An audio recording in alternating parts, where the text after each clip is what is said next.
Imagine for a moment being able to walk right through a solid wall, not with magic, but with pure physics. Sounds like something out of science fiction, right? But, at the fundamental quantum level, something remarkably similar happens, and it's called tunneling. Yep. Today, we're taking a deep dive into this fascinating world of quantum mechanical tunneling. And this isn't just some theoretical curiosity. It's a concept that actually underpins a surprising amount of modern electronics and even some natural phenomena. Our guide for this incredible journey is the 1973 Nobel lecture, Long Journey into Tunneling, delivered by the brilliant physicist Leo Esaki. He was really instrumental in transforming many of these theoretical ideas into, well, practical reality. So our mission today is to unpack the core ideas behind tunneling. We'll trace its history, from an abstract concept to a groundbreaking technology. We'll look at Isaki's pivotal contributions, especially things like negative resistance and resonant transmission. And ultimately, we want to see what this all means for material science and really the future of electronics. So let's unpack this. The very idea of something tunneling through a barrier, it just sounds pretty wild. Where did this concept even come from? Right. It really emerged from the dawn of quantum theory back in the 1920s. You have to think about Louis de Broglie's revolutionary hypothesis in 1923. He proposed that matter isn't just particles. It also has wave-like characteristics. The wave-particle duality idea? Exactly. And then Erwin Schrödinger in 1926 took that idea and basically gave it a mathematical framework with his famous wave equation. In that picture, an electron, for instance, isn't just a tiny ball. It's represented by a wave solution. Okay. And what's fascinating here, the core quantum mechanical result from these wave solutions, is that they have a continuous non-zero presence, even in what we call classically forbidden regions. Classically forbidden, what does that mean exactly? It means areas where, if you're thinking purely in terms of classical physics, like billiard balls, an electron simply wouldn't have enough energy to be there. It would technically have negative kinetic energy, which is impossible classically. But quantum mechanics says, well, there's still a probability of finding the electron's wave penetrating these regions. So it's not impossible, just improbable. Well, the wave function itself isn't zero there, so the probability isn't zero. And that's precisely the birth of the tunneling concept. It was a fundamental shift, really, in understanding matter itself. It opened up possibilities way beyond our everyday intuition. So once the sort of mind-bending concept was out there, how quickly did scientists actually begin applying it? Did it immediately click? Oh, very quickly. People were eager to see what this new quantum idea could explain. One of the first was J.R. Oppenheimer, actually, in 1928. He attributed the autoionization of excited atomic hydrogen to tunneling. Autoionization? Yeah, basically an electron escaping an atom on its own. He theorized that a strong electric field could sort of distort the potential while holding the electron, allowing his wave to leak out or tunnel out. Interesting. And here's a really memorable one. Also in 1928, Fowler and Nordheim used electron tunneling to explain something that had puzzled scientists for years. This phenomenon of electron emission from cold metals under high electric fields. J.E. Lilienfeld had seen it back in 1922, but nobody could really explain it classically. Cold emission, right? Because normally you need heat to get electrons out. Exactly. Fowler and Nordheim proposed a simple model. Yeah. Electrons in a metal are confined by a potential wall. But crucially, when you apply a strong external electric field, it significantly thins this wall, makes it easier for the electron waves to tunnel through. And they even derived a formula, the Fowler-Nordheim formula, showing how the current skyrockets with the field. It matched observations really well. It was strong evidence for tunneling. So tunneling wasn't just solving mysteries in electronics then, it was broader. Not at all. It quickly showed its power elsewhere. Gamow in 1928, and also Gurney and Condon independently around the same time, they modeled alpha decay. Radioactive decay. Right, where alpha particles escape the nucleus. They modeled it as a tunneling process, the alpha particle tunneling out through the nuclear potential barrier. And then Rice in 1929 extended the idea to molecular dissociation. So yeah, it was a very fertile period for this new concept. Okay, so it seemed like tunneling could explain almost everything. But this early enthusiasm wasn't always quite right, was it? Were there cases where they maybe jumped the gun? That's true. There was definitely a tendency to attribute weird effects to tunneling. For example, J. Frankel in 1930 proposed tunneling across a narrow vacuum gap to explain why contact resistance between metals didn't change much with temperature. Okay, seemed plausible. But then Holm and Meissner did some very careful measurements in 32 and 33. They found that yes, tunneling was happening, But it wasn't across a vacuum. It was tunneling through a thin, solid insulating oxide layer on the metal surface. These experiments were actually crucial. They were really the first correctly interpreted observations of tunneling currents in solids. Showed the importance of knowing exactly what your material is doing. Right, the details matter. What about that metal semiconductor rectifier problem you mentioned? Ah, yes. That's another key example. In 1932, several groups, Wilson, Frankel, and Jaffe-Nordheim, applied tunneling theory to metal semiconductor contacts. Things like selenium or Cooper's oxide rectifiers, early diodes. They derived a current-voltage relationship that looked promising. And this theory was actually accepted for years. Flex. But it had a major flaw. It predicted rectification, the diode letting current flow one way but not the other in the wrong direction, compared to how practical diodes actually worked. Oh, that's not good. Not good at all. It turned out the surface barriers in those ordinary diodes were just too thick. Tunneling current was negligible. The main mechanism was something else entirely. So the theory, while mathematically sound for tunneling, just didn't apply strongly enough in those specific devices. So what's the big takeaway from these initial missteps? Was it just bad luck, or is there a pattern? I think it highlights the learning curve in science. Tunneling was this powerful new tool. And maybe there was a tendency in the early days of quantum mechanics to see it everywhere, especially when explaining unusual effects.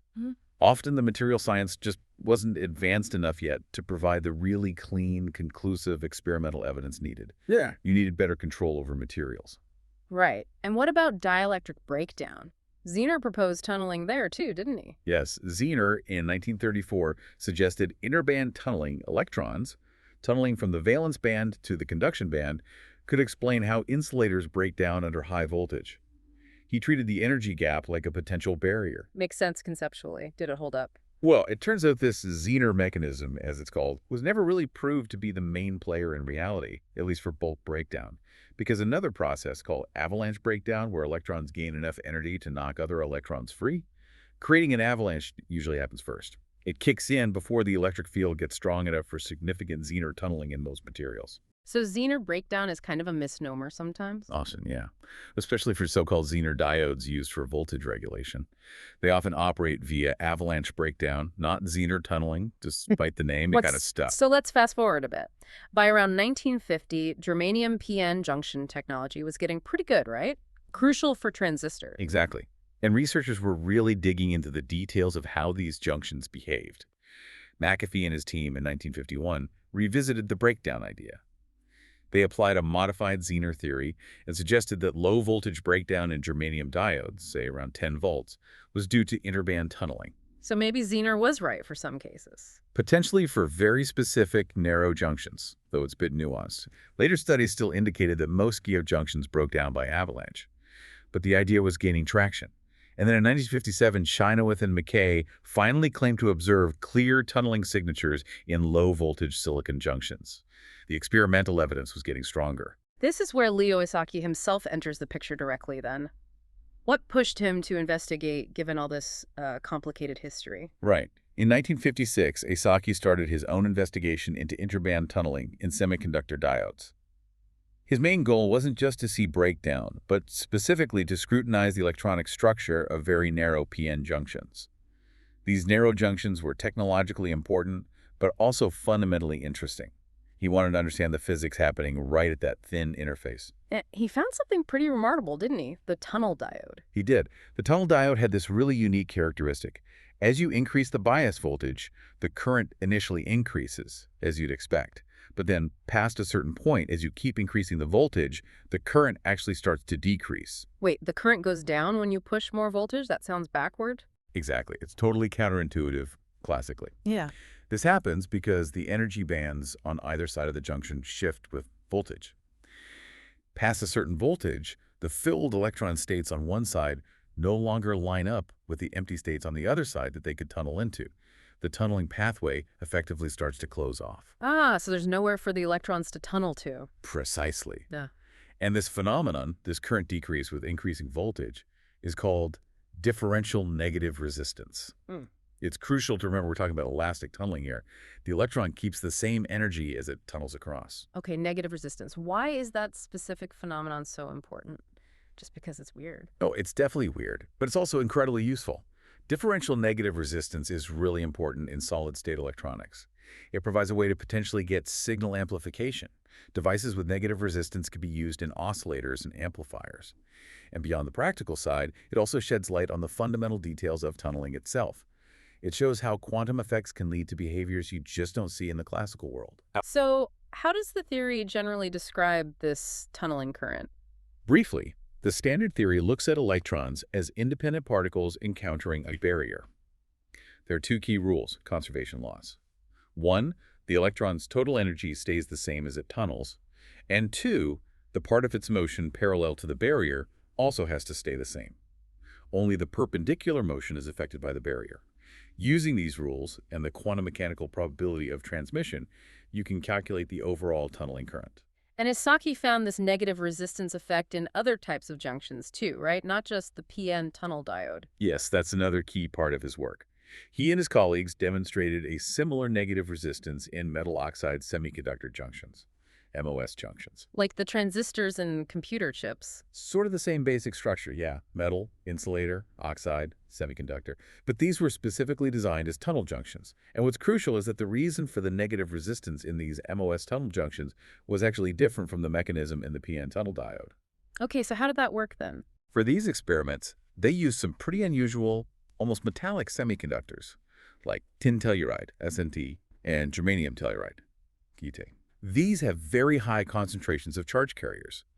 They made the junctions by evaporating the semiconductor onto an aluminum stripe that had a very thin oxide layer grown on it. Got it. And the mechanism. In this case, as they increased the bias voltage, the effective height of the oxide barrier that the electrons had to tunnel through actually increased. And because the tunneling probability drops off exponentially fast with barrier height and thickness, increasing the barrier height made tunneling less likely. So more voltage led to less current, again, negative resistance. Ah, so it wasn't about states lining up, it was about the barrier itself changing. Exactly.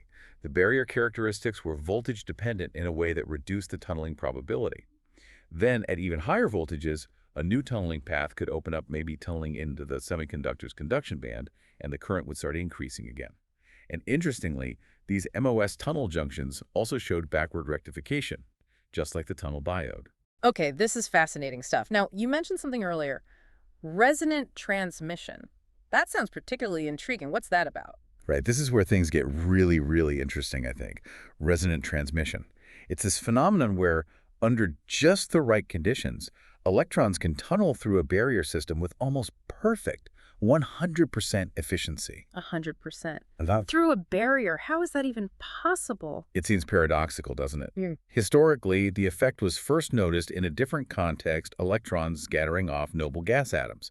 It was called the Ramsauer effect. But think about it in terms of potential barriers. Imagine not one barrier, but two thin barriers, separated by a small gap, a potential well. Okay, a double barrier. Yeah.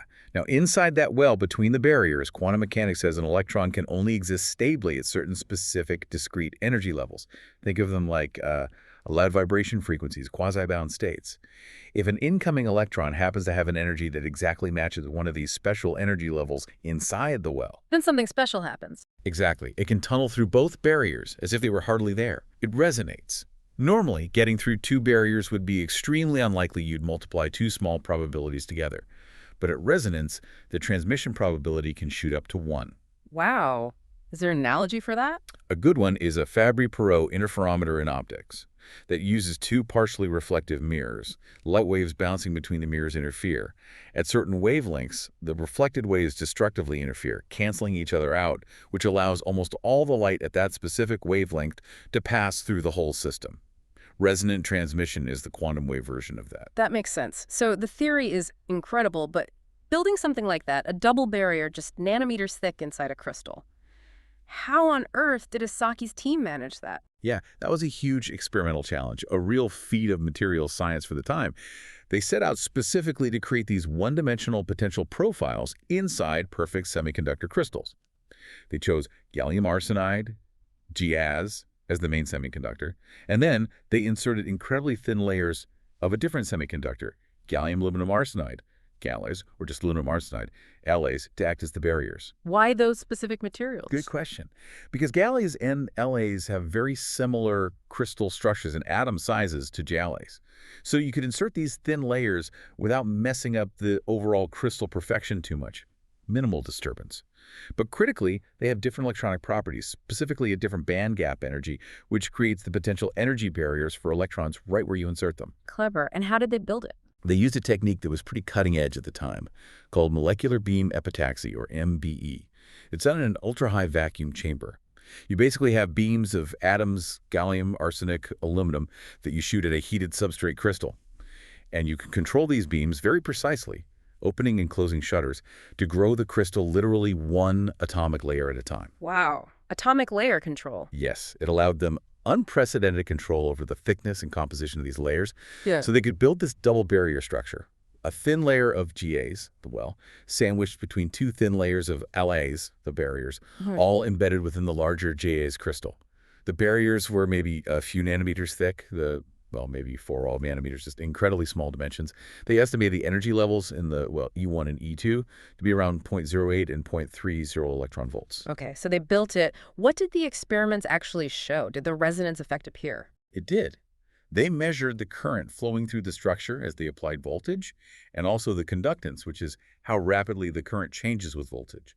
And they saw very clear features, sharp peaks in the conductance, and crucially, regions of negative differential resistance appearing at specific voltages. Negative resistance again. Yes. And the voltages where these features appeared corresponded roughly to twice the calculated energy levels, E1 and ET, inside the well. Twice the energy. Why twice? Because when you apply a voltage V across the whole structure, roughly half of that voltage, V2, drops across the first barrier and the well.